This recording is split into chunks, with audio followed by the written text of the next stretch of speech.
예, 앞서 전해드린 대로 윤 대통령의 체포는 수포로 돌아갔습니다. 앞으로 어떻게 되는 걸까요? 그리고 탄핵소추안에서 내란죄 빼는 문제, 이건 또 어떻게 되는 걸까요? 두 가지 이슈 이분과 함께 짚어보겠습니다. 민주당 박범계 의원 만나보죠. 어서 네, 오십시오, 박 안녕하세요. 의원님. 예. 일단 어제 한남동 상황부터 좀 짚어보겠습니다. 이제 어제가 마지막 날이라서 저는 영장 집행 시도는 할 거라고 생각했거든요. 네. 근데 공수처가 갑자기 영장 집행은 경찰에게 맡기겠습니다. 이런 예. 발표를 하고 경찰에서는 우리는 못 맡겠습니다. 이러고 우왕좌왕하다가 마지막 날이 흘러가 버렸어요. 예. 이게 무슨 상황입니까? 아까 앵커께서 체포는 수포로 돌아갔습니다 하는 네. 말씀이 너무 제 가슴을 콕콕 찌르는데, 공수처 설립에 관여했던 사람으로서 저 그것 때문에 4년째 재판받고 있거든요. 아, 그렇습니다. 서울 남부지법에서. 그래서 참 민망하고 너무 참 실망스럽고, 그런데 어제 상황은 이제 공수처도 뭐 일리가 있고 또 경찰도 일리가 있고 양쪽 다 일리가 있는 건데, 최종적으로는 협력 관계, 즉 공조분 관계를 복원했고 공조분 체제로 윤석열에 대한 체포영장을 집행하겠다, 이렇게 최종적으로는 타협이 됐기 때문에 결과적으로는 탓할 건 아니지만, 공수처는 형사소송법에 그대로 남아 있는 예. 검사의 지휘에 의하여 사법경찰 관리가 영장을 집행한다, 이 규정은 그대로 살아 있습니다. 검경 수사권 조정이 있어도 그대로 살아 있거든요. 그 당시 뭐 저도 관여했지만 이 규정을 살아 있게끔 놔둔 것은 검찰과 경찰이 대등 협력 관계라도 네. 영장의 최종적인 청구권자는 검찰이기 때문에, 네. 그래서 그 영장 집행 지휘는 가능하다라는 의미로 남겨놓은 거거든요. 그런데 그때 문재인 정부에서 수사 준칙, 즉 형사소송법보다 하위 법령인 대통령 수사 준칙을 만들면서 네. 검찰과 경찰이 대등 협력 관계라는 걸 강조하다 보니까 예. 기존에 있던 조항인 집행지휘서, 검사에 의한 집행지휘서 규정을 삭제를 해버렸어요. 그러니까 공수처는 법률을 주장하는 거고, 상위 법령. 아하. 경찰은 하위 법령인 수사 준칙이 우린 대등 관계인데 왜 왜 지휘하냐. 지휘를 받느냐? 그러다 보니까 그런 문제가 생겼는데, 양쪽 다 크게 집행에 대한 의지는 국민들에게 다 속보였다, 이렇게 볼 수밖에 없겠습니다. 아, 어제 속보였다고 속이 보세요? 보인 거죠. 서로 사실은 이게 경찰이 공수처에게 수사권 넘기고 네. 검찰이 수사권 넘기고 예. 그때부터 요상했거든요. 아, 그때는 서로 막 하겠다는 거 아니었어요? 서로 막 경쟁 아니었어요? 서로 경쟁적으로 삼각 체제가 하다가 예. 김용현부터 해서 사령관들 싹 구속하고 예. 거기까지는 잘했어요. 예. 잘했는데 어느 시점 8분 능선에 딱 가니까 이제 내려가야 되겠다 해가지고 다 넘겼단 말이에요. 공수처도 넘기라고 했고, 예. 그 공수처가 준비가 된 줄 알았죠. 음. 근데 막상 들어가 보니까 전대미문의 사태가 벌어진 거긴 하죠. 현직 그렇죠. 대통령, 예. 예. 더군다나 관저라는 그 경호 경력만 한 700명 가까이 있는데 예. 거기에 뭐 온갖 군 경찰 다 동원됐으니까 이해는 하지만 그래도 거기서 물러나서는 안 됐죠. 있었어야지. 그 말씀은 처음에 경쟁적으로 하던 거 맞지만 네네네. 막상 이제 신병 확보를 해서 조사를 하려고 보니까 완강하게 버티고 그렇죠. 상당히 어려워지게 되니까 예. 지금 약간 좀 물러나려고 서로 그러는 거 아닌가? 거기서 속보였단 말씀이신 거예요? 저는 그렇게 생각합니다. 예. 좀 물러난다기보다는 아무튼 워낙 기세등등하게 이 대항을 하니까, 저항을 하니까 예. 약간 기가 질렸다, 뭐 약간 그런 생각. 그런 생각. 국법이 완전히 무시가 된 거니까요. 현직 대통령에 의해서. 물론 본질적으로는 법원에 영장까지 가지고 갔는데도 집안에서 안 나오겠다고 하는 대한민국 국민이 있을 거라고 생각하지 못했을 거라는 건 이해가 돼요. 그렇지만 지금 어려운 상황인 건 현실이고, 예. 그럼 이 상황을 어떻게 뚫고 갈 것인가, 예. 이 부분이 중점이 돼야 될 텐데, 공수처가 지금과 같은 경험 부족, 인력 부족, 뭐 이런 한계 속에서 계속 수사할 수 있겠습니까? 체포는 할 수 있겠습니까? 어떻게 보세요? 어찌됐든 체포영장, 현장에서의 체포영장은 뭐 우리 경찰이 뭐 수도 없이 수십 년 동안 해왔던 일들이니까, 공수처 검사와 우리 저 국수본의 경찰이 함께 공조해서 체포를 시도한다면 이게 한 번에 끝날 일이 아니에요. 저는 이미 오래전부터 체포영장이 발부된 직후부터 예. 7일간 시간을 줬으니까 아마 초하루는 어려울 것이다. 1월 1일은. 그러나 2일부터는 여러 차례 반복적으로 시도를 해야 된다. 그러면서 이쪽의 의지를 보여주고 상대의 의지를 꺾는 네. 그러한 과정들이 있어야 된다 했는데 예. 한 번에 해보고 기가 질렸단 말이에요. 가장 큰 문제점은 공수처 검사 셋과 거기를 뒷받침했던 경찰의 경력, 예. 그 무력 간의 격차가 차이 이격이 발생한 거잖아요. 따로 떼어져 가지고 공수처 검사들만 자기들이 데려간 경찰들을 뒤로 하고 거기 3명만 와라 했을 때 가지 않았어야 되는 거죠. 아, 그때 들어가지 않았어야 된다고 그렇죠. 보세요? 그 관저 앞까지는 갔거든요. 예, 예, 그래서 갔어요. 저 대리인단 변호인들을 만났잖아요. 예, 예. 근데 거기는 거기야말로 진짜 요새 중에 요새 아닙니까? 예, 예. 대통령이 그 안에 있을 가능성이 높은 거 그렇죠. 아니에요. 거기서 그 자기들을 지원했던 경찰 병력과의 거리가 떨어지면서 그거는 주눅들게 돼 있죠. 셋이 그 우리가 이제 흔히 말해서 저도 그 중에 하나인데 예. 이 판검사 사법고시 합격해가지고 사법연수원 나와가지고 예. 윤석열도 마찬가지예요. 다 먹물이라는 표현을 우리가 자주적으로 하는 경우가 예, 예. 있어요. 예. 또 뭐 백면선생 예. 이라는 말도 하잖아요. 예. 예, 그런 상황에서 그 3명이 들어가서 아무리 깡다우가 뭐 있는지 모르겠는데 그건 안 되는 거죠. 그게서부터 문제. 그러면 거기서 막 박혔다 그러면 공수처 검사 3명이서 내려와서 예. 경례는 들어왔으니까 거기서 농성을 해야죠. 거기서 주저앉아 가지고 그러면 국민들이 뒷받침하는 건데 그 5시간 만에 그 어렵게 열렸던 1차, 2차 저지선을 쉽게 내준 것이 가장 큰 문제점이었죠. 그 금요일의 상황을 복기해 보면 예, 복귀해보면 전략적으로도 틀렸다는 말씀이시군요. 예, 앞으로도 그런 일이 있으니까 예. 아마 영장은 오늘쯤에 발표될 겁니다. 예. 유효 기간도 7일이 아니라 저는 더 길게 잡아줄 가능성이 이번에는? 높다고 보는데 이번에도 마찬가지예요. 한 번에 그렇게 승부를 내려고 하지 마세요. 여러 차례 국민들의 이 상황을 빨리 정리해서 나라를 안정시키고자 하는 국민들의 의지를 네. 뒤에 안고 하시면 되는 거예요. 아예 공수처가 그냥 경찰한테 수사권 전체를 넘겨버리는 건 어때요? 지금 국민의힘에서도 넘기라고 하고 민주당에서도 공수처 역량 없으면 넘기라고 하고 하는데 그냥 넘겨버리는 건 어떻게 보세요? 그럼 공수처 문 닫아야죠. 지금 문 닫으라는 국민의 목소리지만 공수처가 지난 역사에서 우리가 검경 수사권 조정, 수사와 기소 분리, 예. 그리고 검찰에 대한 견제 통제, 예. 그리고 경찰도 역시 마찬가지로 견제와 통제를 받아야 된다.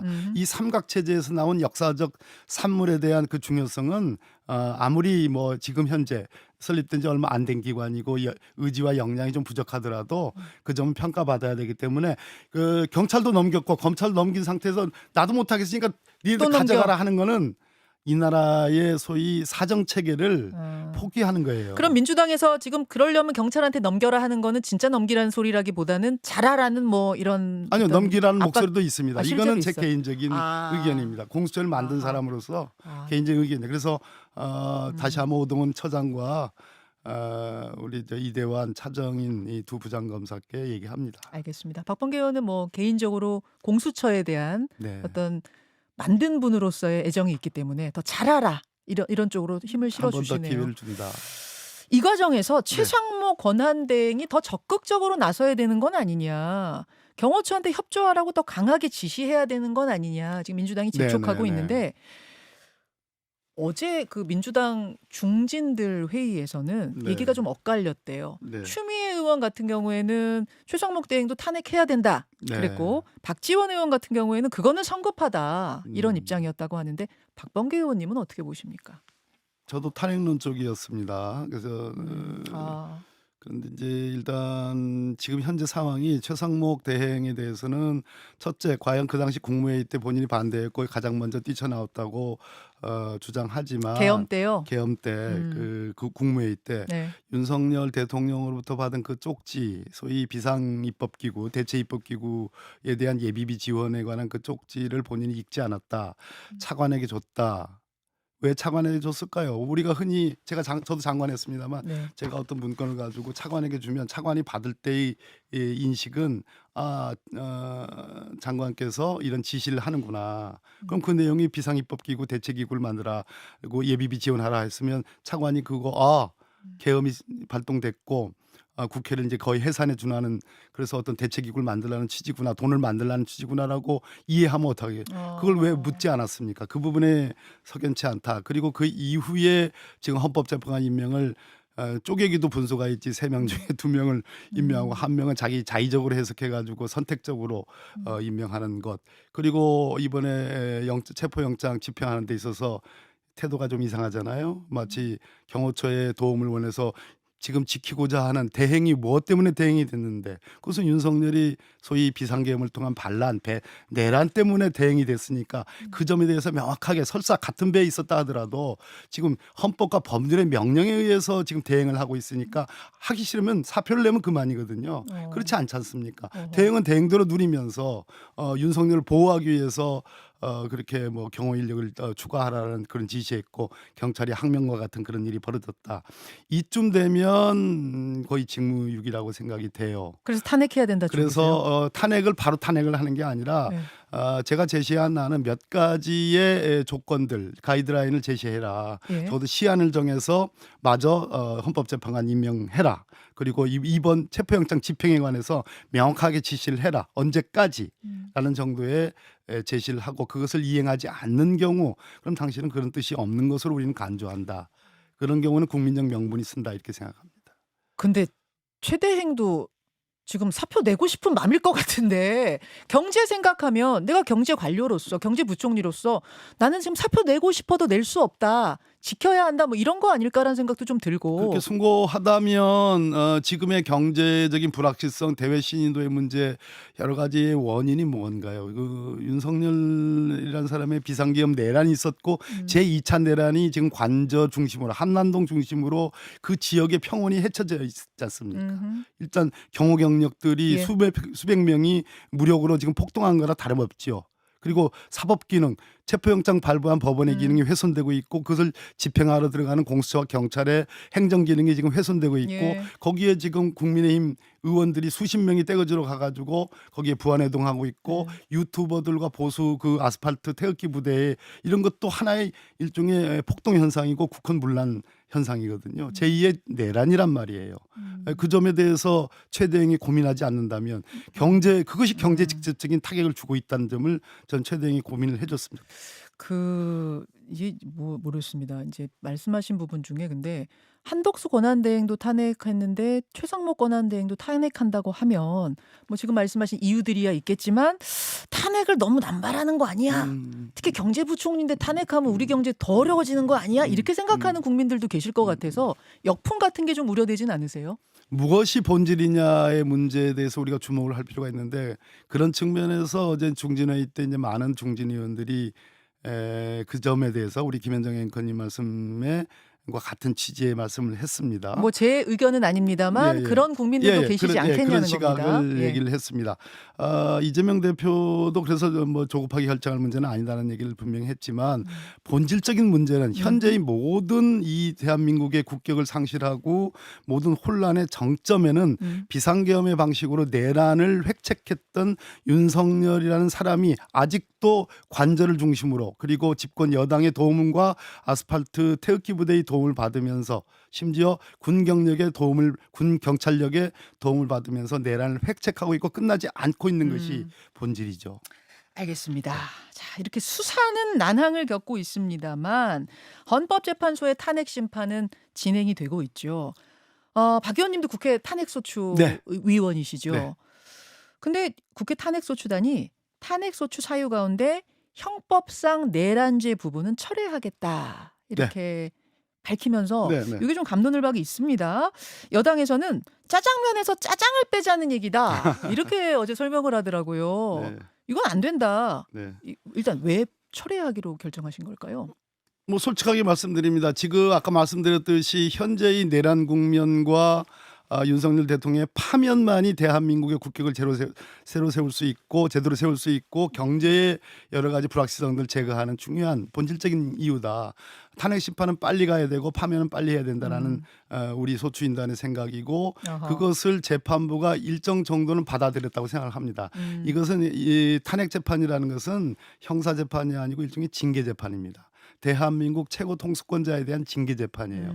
그것은 헌법을 소화하기 위한 겁니다. 헌법을 해치기 위한 것이 아니라 헌법을 해친 주범에 대해서 헌법 재판을 통해서 헌법을 수호하기 위한 것이기 때문에 그것은 빨리 불안정성을 해소하는 게 제일 제1의 관건이에요. 그래서 솔직하게 신속하게 하려고 하는 거다 그 맞습니다. 말씀이신 거예요. 그래야지 대한민국 안정됩니다. 어허. 그러려면은 네. 형사재판처럼 엿가락처럼 늘어지는 몇 년이 걸릴지도 모르는 그 형사재판 내란죄를 가져와서 헌법재판으로 가져간다는 거는 지난번 박근혜 탄핵 때도 있지 않았던 일이고 그 점에 대해서 헌법재판소가 분명히 했고 이번에도 분명히 한 겁니다. 그래서 내란 행위는 그대로 심판합니다. 네. 헌법재판소에서. 예, 예. 그러나 그것이 죄에 해당하는지 여부는 예. 그것은 형사재판에서 할 일이죠. 그러니까 내란 행위는 그 안에 들어있지만 내란 죄라는 그 부분을 빼는 것 이게 조금 어렵던데 네네네. 이 비유가 맞나 한번 봐주세요. 네. 제가 청취자들의 쉬운 이해를 위해서 비유를 한번 만들어 볼게요. 네네네. 이게 좀 얼토당토 않을 수도 있는데 네네. 그냥 네. 비슷하게 맞나 봐주세요. 예. 만약 이 세상에 자식이 폐륜 저지르면 탄핵할 수 있게 하는 자식 탄핵 제도가 있다고 치죠. 근데 어떤 자식이 부모한테 흉기를 마구 휘둘러서 해치려고 했다. 이러면 탄핵 사유가 됩니다. 네. 근데 탄핵 소추 안에다가 자식이 부모에게 흉기를 휘둘러 해치려고 했다까지만 적지 않고 흉기를 휘둘러서 해치려고 하다가 폭행죄를 저질렀다까지 네. 죄명까지 적은 거예요. 네네. 그러면 해치려 했다까지만 해도 탄핵 사유가 되는데 네.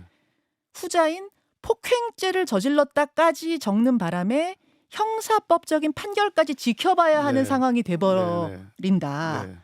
즉 탄핵이 안 되는 건 아니지만 후자까지 적어버리면 시간이 좀 더 걸린다. 네. 이렇게 이해하면 되나요? 네, 그렇게 이해하면 되겠습니다. 아. 또 비슷한 얘기로 가정법원에서 이혼 사유에 예. 폭력을 행사했는데 예. 형사법원에서 폭행죄로 유죄를 받아와라. 예. 니네들 이혼 아직 할 때가 아직 아니다. 말이 안 되지 않습니까? 폭행 사유가 명확하면 가정법원에서 그것이 폭행죄가 되는지에 대한 판단 없이 폭행 사유만으로 이혼이 되는 거죠. 근데 이제 같은 이유입니다. 국민의힘 소장파 김상호 의원은 그렇게 네. 말씀하시더라고요. 헌재 재판이 시간이 좀 걸리더라도 윤석열 대통령이 뇌란죄 저질러서 탄핵됐다는 걸 명확히 역사의 기록에 남겨야 한다. 이거는 빼서는 안 된다. 네. 어떻게 생각하세요? 그런데 하나만 알고 둘은 모르는 얘기예요. 우리 헌법재판소에서 이번 탄핵소추인단이 청구한 예. 수사 기록, 검찰, 경찰, 공수처가 했던 지금 김용현부터 시작해서 각종 사령관들에 대해서 다 구속 기소됐잖아요. 예. 그 사람들 수사 기록을 가져다 주십시오라고 우리가 했습니다. 예, 우리 예, 탄핵소추인단이. 예, 예. 그러니까 헌법재판소가 받아들였습니다. 예. 뭐 많게는 뭐 한 사람당 3만 페이지에 이른 정도의 방대한 양이에요. 그걸 헌법재판소가 받아들였다는 얘기는 아까 말씀드렸듯이 내란 행위는 헌법재판소가 판단한다. 예. 그러나 죄의 유무는 형사재판에 가서 다퉈라. 그러나 지금 말씀하신 것처럼 그렇다고 내란죄 여부에 대해서 전혀 보지 않는다는 것이 아니고 그 수사 기록은 다 가져다가 보긴 본다. 보긴 본다. 그러니까 전혀 걱정할 필요가 없기 때문에 그거 왜 넣으셨어요? 그럼 처음부터 안 넣었으면은 지금 국민의힘에서는 그거를 넣었기 때문에 다시 이제 바꾸는 걸로 재의결해야 된다 국회에서 이렇게 탄핵 얘기하고 소추를 있거든요. 의결할 때는 의결 시점에 상황이 중요합니다. 그래서 네. 내란 행위, 헌법적 위반 행위로서 내란 행위를 강조했지만 내란죄 부분들이 몇몇 들어간 부분이 있는 것 같아요. 그러나 그렇다고 해서 왜 넣느냐? 왜 넣기 때문에 뭐 문제가 된다? 아니면 네, 지금 위법하냐? 빼는 상황이 그건 돼버렸으니까. 아니라는 겁니다. 지금 이제 국민의힘에서 반대하는 이유는 김상욱 의원하고는 좀 다른 결인데 김상욱 의원은 내란죄를 꼭 넣어서 역사 기록에 남기자는 거고 국민의힘은 그게 아니라 탄핵 소추안의 내용이 바뀌었기 때문에 국회 의결을 표결을 다시 해야 된다 이렇게 주장하고 있습니다. 어떻게 보세요? 박근혜 탄핵 때 헌법재판소가 내란 행위에 대해서는 탄핵 사유지만 내란죄 이번 사건에 비유하면 예. 내란죄에 대해서는 그건 탄핵 사유가 되는지 안 되는지에 대해서 네. 그건 헌법재판소가 여러분들 주장에 뭐 청구인이든 비청구인이든 여러분들 주장에 구속되지 않고 우리가 자유롭게 판단한다. 그런 건 우리한테 맡겨달라. 이런 얘기입니다. 네. 이번 재판도 마찬가지예요. 그러니까 역사적으로 남겨놓는 것은 형사법정에서 내란죄다. 그건 몇 년 걸릴 겁니다. 아마도. 그것은 형사법정에 맡겨놓고 내란죄의 전 단계로서 각종의 계엄 선포 행위부터 포고령 행위로부터 국회와 중앙선관위의 병력으로 침탈한 이러한 내란죄를 구성하는 행위들에 대해서는 다 헌법재판소에서 다 판단을 하니까 신속하게 하자. 걱정할 필요가 없다. 지금 근데 이제 그 청취자 뭐 올리브님을 위해서 몇몇 분들은 문자를 주시는데 네. 이재명 대표 사법 리스크 때문에 서두르는 건 아니야? 좀 그러지 이런 좀 문자가 마십시오. 오고 있어요. 이재명 대표의 그 선거법 위반 사건이 진행이 안 되면서 헌법재판을 빨리 한다. 탄핵 재판을 빨리 한다면은 그런 면이 있을 수도 있겠습니다. 그러나 아시다시피 항소심 이재명 대표의 항소심 재판이 시작이 됐습니다. 예, 그렇게 모든 것을 다 이재명으로 다 귀결시켜서 본질적으로 갖고 있는 정의의 측면을 훼손하면 안 되겠습니다. 그렇지 않습니다. 알겠습니다. 그런 부분은 아니다라는 말씀 주셨고 공은 헌법재판소로 어쨌든 갔어요. 탄핵소추안 내용 변경을 받아들일지 안 받아들일지는 결국 헌재가 최종 결정을 하는 거니까. 물론입니다. 예. 예. 그냥 헌재 권고를 받으신 거예요? 권유하신 대로 아니죠. 요거 1차 준비기일 때 우리 대리인단이 예. 헌법 위반 중심으로 심리를 해 주십시오 했고 2차 준비기일 때 헌법재판소가 화답을 한 겁니다. 화답한 것까지 인정하겠습니다. 왜? 헌법재판소의 재판관들은 보수적인 분들이 더 많습니다. 예. 진보적인 분들보다. 예, 예. 그러나 윤석열이라는 피의자가 지금 저렇게 체포영장의 집행도 거부하는 그것도 무력에 의해서 하는 사태를 그날 3일날 본 거예요. 오후에 가면서 이래 가지고는 안 되겠다. 제 해석입니다. 예, 예. 이래 가지고는 안 되겠다. 나라를 빨리 안정시키자. 그러면 탄핵 심판 절차를 빨리 가는 것이 맞지 않느냐라는 저는 결단이 고육지책이랄까 그러한 결단이 저는 있다고 보는 사람입니다. 알겠습니다. 예. 여기까지 말씀드리겠습니다. 박범계 의원님 고맙습니다. 네, 감사합니다. 김현정의 뉴스쇼는 시청자 여러분의 참여를 기다립니다. 구독과 좋아요, 댓글 잊지 않으셨죠? 알림 설정을 해두시면 평일 아침 7시 10분 실시간 라이브도 참여하실 수 있습니다.